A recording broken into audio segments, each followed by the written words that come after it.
कृष्ण हरी नर्मदे हर. जसं की तुम्हाला माहिती आहे आम्ही आलो महेश्वरमध्ये आणि या ठिकाणी महेश्वरी साडी ही भरपूर फेमस आहे आणि या ठिकाणी हाताने बनवता येते. तर आता हे महेश्वरी साडी घालून आम्ही पूर्ण महेश्वर फिरणार आहोत. आणि जे तुम्हाला माहिती आहे की या ठिकाणी महेश्वरचा जो अहिल्याबाई होळकर यांचा जो महाल आहे तर तो महालची त्या महालविषयी तुम्हाला आम्ही काहीतरी माहिती देणार आहोत. जशी जशी माहिती आम्हाला माहिती होईल तशी तशी माहिती आम्ही तुमच्याशी शेअर करू. महेश्वरमध्ये आल्यानंतर जी तुम्हाला माझ्या अंगामध्ये साडी दिसत आहे ही महेश्वरी साडी म्हणून या साडीचं असं नाव आहे. जर तुम्ही या ठिकाणी आलात तर महेश्वरी साडी घ्या, कारण एका साडीला 5 ते 6 दिवस लागतात साडी बनायला रेडी होण्यासाठी.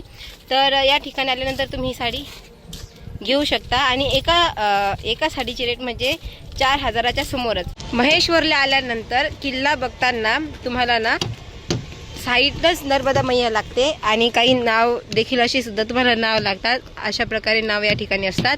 जर तुम्ही या ठिकाणी फिरायला आले तर तुम्ही या ठिकाणी नावेनी शेअर करू शकता. तर या ठिकाणी आहे किल्ला, जे तुम्हाला आम्ही थोड्या वेळाने दाखवणार आहोत. पण आधी आम्ही विचार केला की नर्मदा मैयाचं तुम्हाला दर्शन करावं आणि त्यानंतर किल्ला दाखवावा.